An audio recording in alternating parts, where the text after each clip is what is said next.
ಆದಿಪರಾಶಕ್ತಿ ದೇವಸ್ಥಾನದಲ್ಲಿ ಇದು 36ನೇ ವರ್ಷದ ಕರಗ, 43ನೇ ವರ್ಷದ ವಾರ್ಷಿಕೋತ್ಸವ. ಪ್ರತಿ ವರ್ಷ ಅಮ್ಮನವರ ಈ ರಥೋತ್ಸವ, ಕರಗ, ಗಂಜಿ ಪೂಜೆ, ಹಾಲಭಿಷೇಕ, ಅಮ್ಮನವರ ಸಾಮೂಹಿಕ ವಿವಾಹ ಇದು ನಡೀತಾನೆ ಇದೆ ಕಂಟಿನ್ಯೂ ಆಗಿ. ಇದುವರೆಗೂ ಆದಿಪರಾಶಕ್ತಿ ದೇವಸ್ಥಾನದಲ್ಲಿ 3662 ಮದುವೆಗಳನ್ನ ಸಾಮೂಹಿಕ ವಿವಾಹ ಮಾಡಿಸಿದ್ದೀರಿ. ಒಂದೊಂದು ಸಾಮೂಹಿಕ ವಿವಾಹಕ್ಕೂ ತಾಲಿ, ಸೀರೆ, ಪಂಚೆ, ಟೌಲು, ಸರ್ಟು, ಜಾಕೆಟು, ಕಾಲು ಉಂಗುರ, ಒಂದು ತಪ್ಪಲೆ, ಒಂದು ಚೊಂಬು, 2 ಗ್ಲಾಸು, 2 ತಟ್ಟೆ, ಒಂದು ಚಾಪೆ, 2 ತಲೆಮುಟ್ಟೆ, ಒಂದು ಕಾಮಾಕ್ಷಮ್ಮ ದೀಪ ಇಷ್ಟು ಕೊಟ್ಟು ಸಾಮೂಹಿಕ ವಿವಾಹ ಮಾಡಿದ್ದೀವಿ. ಅದೇ ರೀತಿ ಯಾರೇ ಪೇಪರ್ಗಳಲ್ಲಿ, ಟಿ ವಿಗಳಲ್ಲಿ ಏನಾನ ನಾವು ಯಾರಿಗಾನ ತೊಂದರೆ ಗಿಂದರೆ, ಹಾಸ್ಪಿಟ್ಲಲ್ಲಿ ಏನಾನ ತೊಂದರೆಗಳು ಈ ಥರ ಏನಾನ ಇದ್ದರೆ ಅಂದರೆ ನಮ್ಮದಕ್ಕೊಂದು ಅಳಿಲು ಸೇವೆ ನಾವು ಮಾಡ್ತಾನೇ ಇದ್ದೀರಿ. ಯಾರಿಗೂ ಕೇಳಲ್ಲ, ಯಾರು ಹೇಳ್ದೇನು ಕೇಳಲ್ಲ. ಆದರೆ ನಮ್ಮ ಮನಸ್ಸಿಗೆ ಬಂತು ಅಂದರೆ ನಾವು ಮಾಡ್ಕೊಂಡೇ ಇರ್ತೀವಿ. ಇದು ಅಮ್ಮನವರ ಸೇವೆ. ಯಾಕೆ ಅಮ್ಮ ಕೊಡ್ತಾ ಇದೆ, ನಾವು ಮಾಡ್ತಾಯಿದ್ದೀವಿ. ಅಮ್ಮ ಕೊಟ್ಟಿಲ್ಲ ಅಂದರೆ ಯಾರೂ ಏನೂ ಮಾಡೋಕ್ಕಾಗಲ್ಲ. ಇವತ್ತಿನ ದಿನ ಹಸೆ ಹೂವಿನ ಕರಗ ನೀವೆಲ್ಲ ನೋಡಬೇಕಾಗಿರುವಂಥದ್ದು ಯಾವ ಏರಿಯಾ ಅಂತ ಹೇಳಿದ್ರೆ ನಮ್ಮ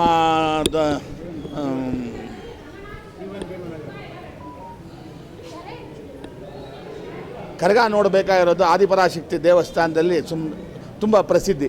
ಆದರೆ ಇದೆಲ್ಲದಕ್ಕಿಂತ ನಮ್ಮ ಕೆಂಪೇಗೌಡರು ಸ್ಟಾರ್ಟ್ ಮಾಡಿದ್ದು ಧರ್ಮರಾಯ ದೇವಸ್ಥಾನದಲ್ಲಿ. ಈ ಧರ್ಮರಾಯ ದೇವಸ್ಥಾನದಲ್ಲಿ ಮಾಡಿದಂಥ ಇತಿಹಾಸನೇ ಇವತ್ತಿನ ದಿನ ಇಡೀ ಬ್ಯಾಂಗ್ಳೂರಿನಲ್ಲಿ, ಕರ್ನಾಟಕದಲ್ಲಿ ಕರಗ ಅನ್ನೋ ಹೆಸರು ಬಂತು. ಅದಕ್ಕೆ ಮೊದಲು ಯಾರೋ ಎಲ್ಲೋ ಊರುಗಳ ಕಡೆ ಏನು ಮಾಡೋರು, ಈ ಬೇವಿನ ಸೊಪ್ಪು ಕರಗ ಎತ್ತೋರು. ಹಸೆ ಹೂವಿನ ಕರಗ ಅನ್ನೋದು ಈ ಅಮ್ಮನವರ ವಿಶೇಷವಾಗಿ ಬೆಂಗಳೂರಿನಲ್ಲಿ ಸ್ಟಾರ್ಟ್ ಆಗಿದ್ದು. ಆ ಬೆಂಗಳೂರು ಕೆಂಪೇಗೌಡರು ಸ್ಟಾರ್ಟ್ ಮಾಡಿದಂಥ ಧರ್ಮರಾಯ ದೇವಸ್ಥಾನದ ಕರಗದಲ್ಲಿ ಇವತ್ತಿನ ದಿನ ಇಷ್ಟು ಒಂದು ಸುಪ್ರಸಿದ್ಧವಾಗಿದೆ. ಇವಾಗ ನಮ್ಮ ಮಗ ಕರಗ ಎತ್ಕೊಂಡು ಆಚೆ ಕಡೆ ಸುತ್ತೋದಕ್ಕೆ ಹೋಗಿದ್ದಾರೆ, ಊರುಗಳೆಲ್ಲ ಸುತ್ತಕೊಂಡು ಬರ್ತಾರೆ. ಇದು ಇಷ್ಟು ವರ್ಷ ನಾವು ಎತ್ತಾ ಇದ್ದೀವಿ. ಇವಾಗ 4 ವರ್ಷದಿಂದ ನಮ್ಮ ಮಗ ಅವರು ಗಜೇಂದ್ರ ಅಂದ್ಬಿಟ್ಟು ಅವರು ಈ ಕರಗನ ಎತ್ತಿ ಎಲ್ಲರಿಗೂ ಅಮ್ಮನವರ ಒಂದು ಆಶೀರ್ವಾದ ಕೊಡೋಕೆ ಹೋಗಿದ್ದಾರೆ. ಅದೇ ರೀತಿ 23ನೇ ತಾರೀಕು ರಥೋತ್ಸವ ಇದೆ. ಬೆಂಗಳೂರು ನಗರದೊಳಗಡೆ ಯಾರೂ ಎಲ್ಲಿನೂ ಮಾಡೋಕ್ಕಾಗಲ್ಲ. ಬೆಂಗಳೂರು ನಗರದೊಳಗಡೆ ಆಚೆ ಕಡೆ ವಿಲೇಜ್ಗಳಲ್ಲಿ ಮಾಡ್ತಾರೆ 63 ಅಡಿ ರಥೋತ್ಸವ. ಪ್ರತಿ ವರ್ಷ ಈ 63 ಅಡಿ ರಥೋತ್ಸವನ ನಾವು ಇಲ್ಲಿ ಅಮ್ಮನವರ ಸನ್ನಿಧಾನದಲ್ಲಿ ಮಾಡ್ತಾಯಿದ್ದೀರಿ. ಭಾನುವಾರದ ದಿನ ಇವತ್ತೇನು ಭಕ್ತಾದಿಗಳು ನೋಡಿದ್ರೆ ಇದಕ್ಕೆ 10ರಷ್ಟು ಭಕ್ತಾದಿಗಳು ಈ ರಥೋತ್ಸವಕ್ಕೆ ಬರ್ತಾರೆ. ದಯವಿಟ್ಟು ಭಕ್ತಾದಿಗಳು ಈ ಒಂದು ಟಿ ವಿ ಚಾನಲ್ ನೋಡಿದಂಥ ಎಲ್ಲರೂ ಅಮ್ಮನವರ ಸೇವೆಗೆ ಬನ್ನಿ. ದೇವ್ರನ್ನ, ತಾಯಿ ತಂದೆನ ನಂಬಿದವ್ರು ಯಾವತ್ತೂ ಯಾವಾಗೂ ಕೆಟ್ಟಿದ್ದಿಲ್ಲ. ತಾಯಿ ತಂದೆಗೆ ಯಾರು ಚೆನ್ನಾಗಿ ನೋಡ್ಕೊತಾರೋ ಖಂಡಿತವಾಗೂ ಅವ್ರಿಗೆ ಒಳ್ಳೆಯ ಆಶೀರ್ವಾದ ಸಿಕ್ಕೇ ಸಿಗುತ್ತೆ. ತಾಯಿ ತಂದೆನ ಉಪವಾಸ ಹಾಕಿಸ್ಬೇಡಿ, ತಾಯಿ ತಂದೆಗೆ ನೋವು ಕೊಡಬೇಡಿ. ಅವರು ನಿಮ್ಮನ್ನು ಎಷ್ಟು ಕಷ್ಟಪಟ್ಟು ಸಾಕಿರ್ತಾರೆ, ಎಷ್ಟು ಕಷ್ಟಪಟ್ಟು ಬೆಳೆಸಿರ್ತಾರೆ, ಎಷ್ಟು ಕಷ್ಟಪಟ್ಟು ಓದಿಸಿರ್ತಾರೆ. ಆದರೆ ಅವರಿಗೆ ಮೋಸ ಮಾಡಬೇಡಿ. ಕದೇ ಕಾಲದಲ್ಲಿ ಅವ್ರ ಟೈಮ್ ಆದಮೇಲೆ ನಾವೇನು ಮಾಡಿದ್ರೆ ಅವ್ರಿಗೆ ಊಟ ಕೊಟ್ಟು, ಬಟ್ಟೆ ಕೊಟ್ಟು, ಅವ್ರಿಗೆ ಚೆನ್ನಾಗಿ ನೋಡ್ಕೊಂಡ ಅಂದರೆ ಅದಕ್ಕಿಂತ ದೊಡ್ಡ ಆಶೀರ್ವಾದ ಬೇರೆ ಯಾವುದೂ ಇಲ್ಲ ಪ್ರಪಂಚದಲ್ಲಿ.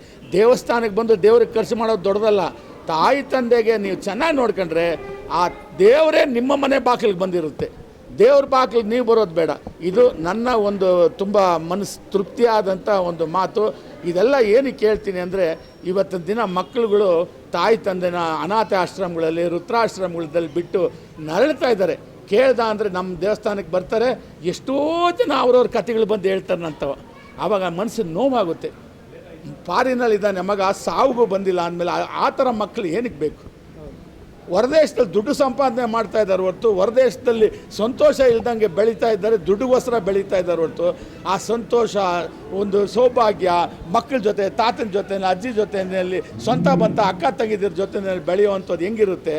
ಆದರೆ ಎಲ್ಲೋ ಹೋಗಿ ದುಡ್ಡು ಸಂಪಾದನೆ ಮಾಡಿ ತಾಯಿ ತಂದೆನ ನೋವು ಕೊಡುವಂಥದ್ದು, ತಾಯಿ ತಂದೆನ ಜೊತೆ ಸಂಬಂಧ ಗಿಂಬಂಧ ಎಲ್ಲ ಬಿಟ್ಬಿಟ್ಟು ಎಲ್ಲೋ ಹೋಗಿರೋವಂಥದ್ದಿಂದ ಏನು ಸಮಾಧಾನ ಸಿಗಲ್ಲ. ತಾಯಿ ತಂದೆ ಜೊತೆಯಲ್ಲಿ, ಸ್ವಂತ ಬಂಧದ ಜೊತೆಯಲ್ಲಿ ಇರೋದ್ರಿಂದ ಮನಸ್ಸಿಗೆ ಆನಂದ, ಸಂತೋಷ ಸಿಗುತ್ತೆ. ಇದನ್ನು ನಾವು ಏನೋ ತಪ್ಪು ಮಾತಾಡಿದರೆ ಕ್ಷಮಿಸ್ಬಿಡಿ. ಟಿ ವಿ ನೋಡಿ ಎಲ್ಲರೂ, ಯಾಕೆಂದರೆ ಈ ಚಾನಲ್ಗಳಿಂದನೇ ಇವತ್ತಿನ ದಿನ ಎಲ್ಲ ಕಡೆ ಪ್ರಸಿದ್ಧಿ ಆಗ್ತಾ ಇರೋದು.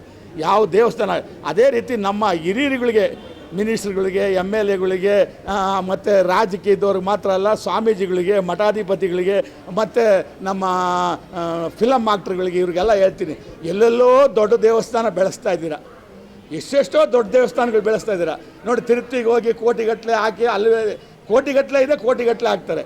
ಧರ್ಮಸ್ಥಳದಲ್ಲಿ ಹೋಗ್ತಾರೆ, ಕೋಟಿಗಟ್ಟಲೆ ಇದೆ, ಕೋಟಿಗಳೇ ಆಗ್ತಾರೆ. ಶಿರ್ಡಿ ಸಾಯಿಬಾಬಾದಲ್ಲಿ ಇದೆ, ಅಲ್ಲಿ ತೊಗೊಂಡೋಗಿ ತುಂಬ್ತಾರೆ. ಆದರೆ ಚಿಕ್ಕ ದೇವಸ್ಥಾನ ನಿಮ್ಮ ಮನೆಗಳಿರ್ತವೆ ಇರುವಂಥದ್ದು, ನಿಮ್ಮ ಸುತ್ತು ವಟಾರ ಇರುವಂಥ ದೇವಸ್ಥಾನಗಳನ್ನ ಬೆಳೆಸಿ ಅದರಿಂದ ನಿಮಗೆ ಸಮಾಧಾನ ಸಿಗುತ್ತೆ, ನೆಮ್ಮದಿ ಸಿಗುತ್ತೆ, ಯಾವಾಗ ಹೋದ್ರೆ ನಿಮಗೆ ಗೌರವ ಸಿಗುತ್ತೆ. ಆದರೆ ತಿರುಪತಿನಲ್ಲಿ ನೀವು ಏನೇ ಕೊಟ್ರೇನು, ಧರ್ಮಸ್ಥಳದಲ್ಲಿ ಏನೇ ಕೊಟ್ರೇನು ಯಾವಾಗೋ ಒಂದು ದಿನ ಗೌರವ ಸಿಗುತ್ತೆ.